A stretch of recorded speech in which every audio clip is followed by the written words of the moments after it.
Hari berganti hari, bulan berganti bulan, rumah tangga Singgah dan Davin semakin harmonis.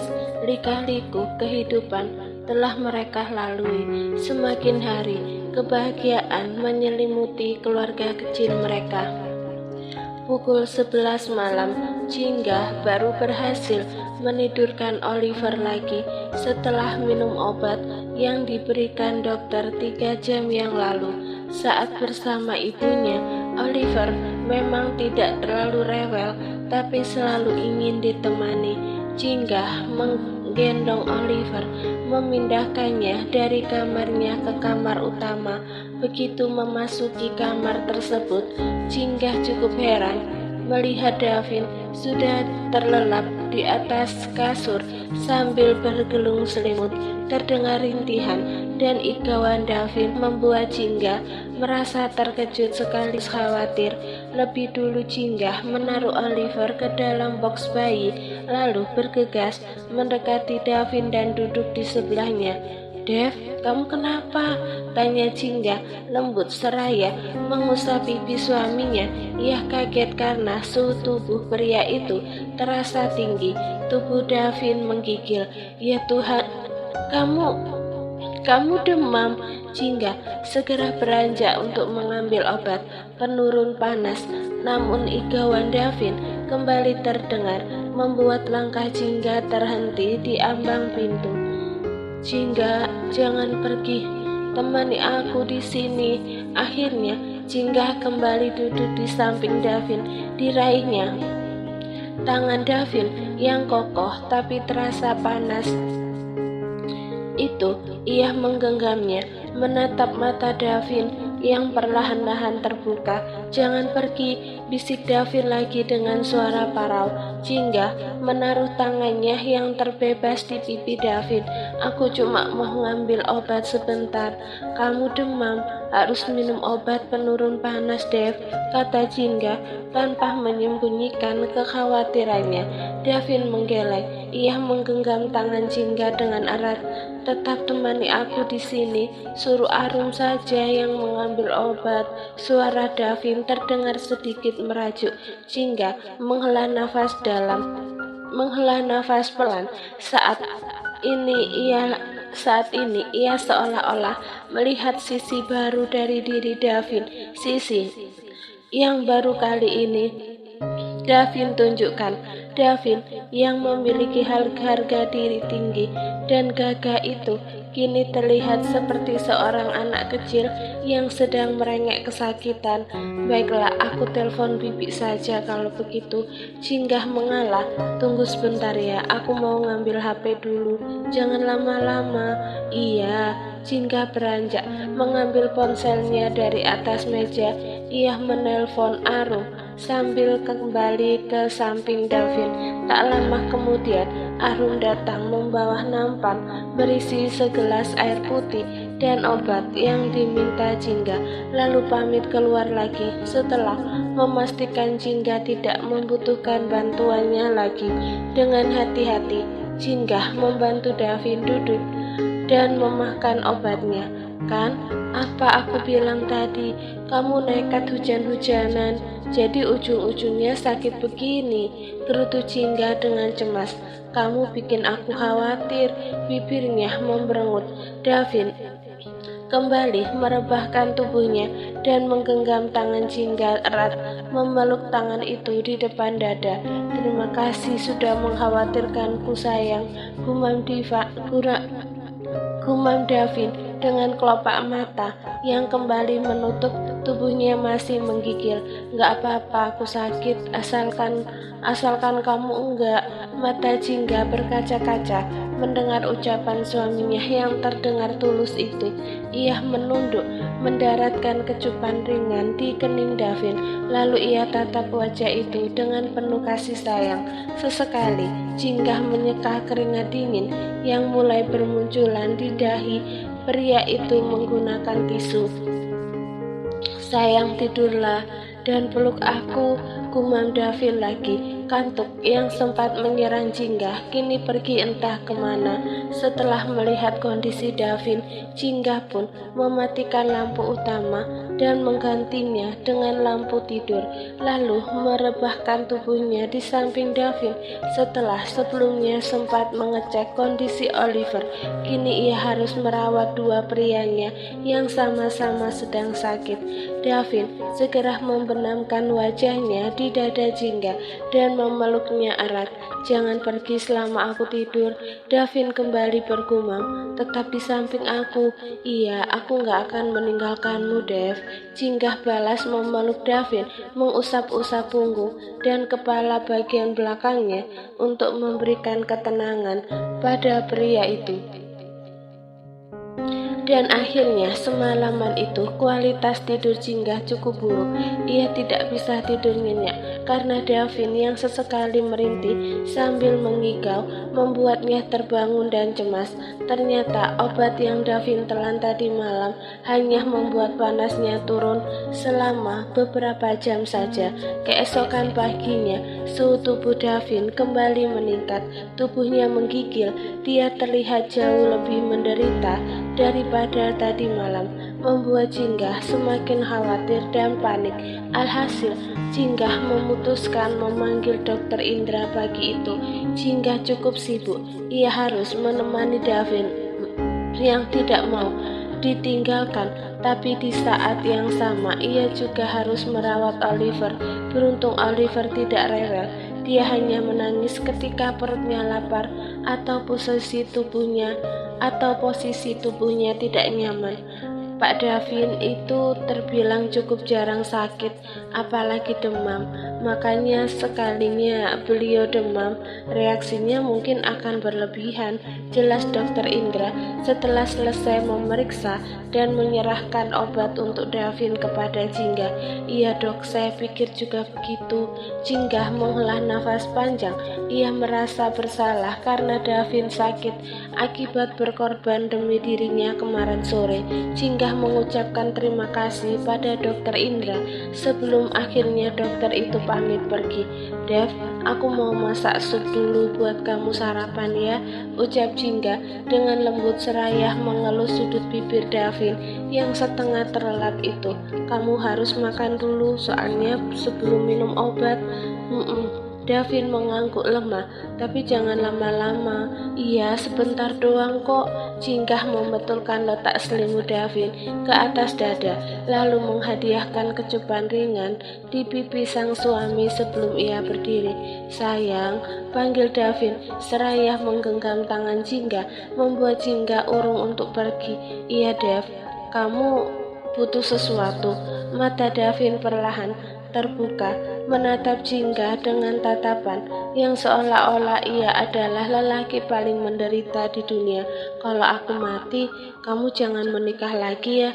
Aku gak rela kamu dimiliki lelaki lain tanpa menikah lagi juga. Seluruh asetku cukup kok untuk menghidupi kamu dan anak-anak kita sampai mereka dewasa dan mencari uang sendiri," ujar Davin parau, yang membuat Jingga justru malah ternganga mendengarnya alih-alih merasa sedih. Di satu sisi, Jingga merasa khawatir dengan kondisi suaminya, namun di sisi lain, sikap dan ucapan Davin membuat Jingga terperangah hingga ia nyaris tertawa. Selain terlihat seperti lelaki paling menderita, Davin juga terlihat seperti hari ini adalah hari terakhirnya tinggal di bumi. Jingga duduk kembali di samping Davin, tersenyum seraya, mengusap jemari lentiknya di dagu pria itu. "Seluruh harta milik kamu itu gak berarti buat aku kalau gak ada kamu dalam hidupku," ujarnya lembut. "Jadi jangan bicara aneh-aneh, istirahat saja di sini. Aku yakin nanti sore juga kondisi kamu akan kembali membaik." Davin memaksakan dirinya untuk tersenyum. Ia raih tangan Jingga dari dagunya dan mengecup telapak tangan itu. Terima kasih sayang, jangan pergi lama-lama. Selesai masak kesini lagi. Jingga mengangguk. Ia mengacak rambut suaminya sambil terkekeh pelan. Sebelum akhirnya ia keluar dari kamar dan bergegas membuatkan sup untuk sarapan Davin dan untuk Oliver, dibantu oleh Arum. Sambil sesekali Jingga menggendong Oliver yang menangis. Anak itu hanya ingin dipeluk oleh ibunya. Saat sedang berjibaku di dapur, ponsel Jingga berdering. Jingga mengeceknya sesaat dan ia terperangah kalah melihat nama yang terpampang di layar. Davin menelpon. Iya Dev, kenapa? Kamu butuh sesuatu? Tanya Jingga sambil menjepit ponsel dengan telinga dan bahu, sementara kedua tangannya sibuk memasukkan bumbu ke dalam panci.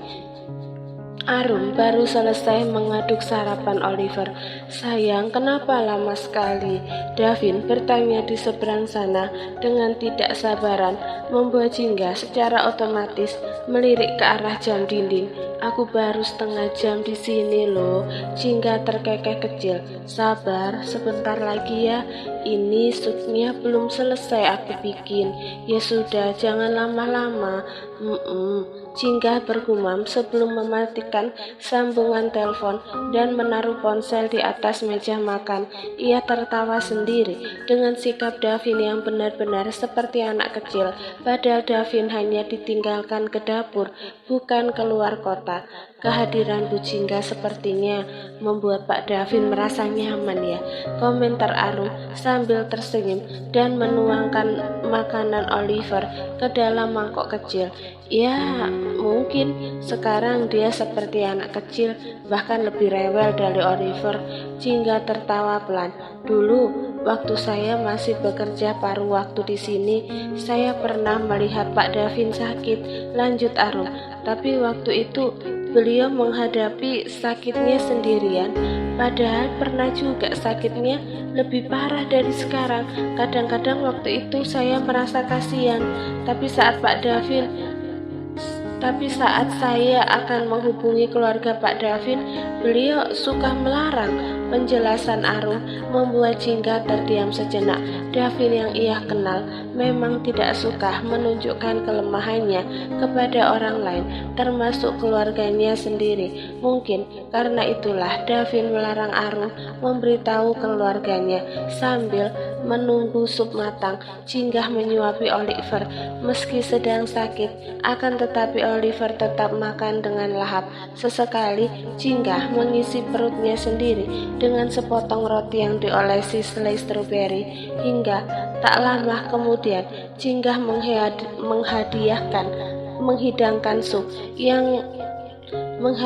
menghidangkan sup ke dalam mangkok dan menitipkan Oliver pada Arum. Lalu ia membawa sup itu di atas nampan bersama segelas air ke kamar. Dev, bangun, sarapan dulu ya. Jingga mengguncang bahu suaminya dengan lembut setelah menaruh nampan di nakas. Jingga, igau Davin. Iya, aku di sini. Mata Davin pun terbuka. Ia menarik nafas dan menggenggam tangan Jingga, membawa tangan itu masuk ke dalam selimut. Aku mimpi buruk. Dari malam aku selalu mimpi buruk dan waktu rasanya lama sekali berlalu. 5 menit sama seperti 5 jam. Itu memang hal yang biasa terjadi kalau kita lagi demam, Dev, ujar Jingga seraya mengusap kepala Davin. Bangun dulu ya, kamu harus sarapan dulu. Jingga membantu membangunkan tubuh Davin yang terasa berat, lalu menaruh bantal di belakang punggungnya. Pria itu terlihat lesu dan lemah, seperti bukan Davin yang biasa Jingga lihat. Sayang, tanganku tremor, suapin ya, pinta Davin sambil menunjukkan kedua tangannya yang sedikit bergetar. Jadi sekarang aku punya 2 bayi. Jingga terkekeh kecil dan mengusap keringat di kening suaminya lebih dulu sebelum akhirnya mengambil sup dari nakas. Tadi juga aku baru selesai nyuapin Oliver. Gimana kondisi anak kita sekarang? Tanya Davin. Maaf ya, aku belum bisa menemani dia. Khawatir dia nanti makin tertular dariku. Kondisinya sudah mulai membaik kok. Jangan khawatir ya, kamu fokus saja sama kesehatan kamu sendiri. Kamu sudah sarapan? Sudah. Cinggah meniup pisuk yang masih panas itu terlebih dulu sebelum memasukkannya ke mulut Davin. Gimana? Enak? Makanan buatan kamu gak pernah gagal, komentar Davin sambil mengunyah makanan di dalam mulutnya.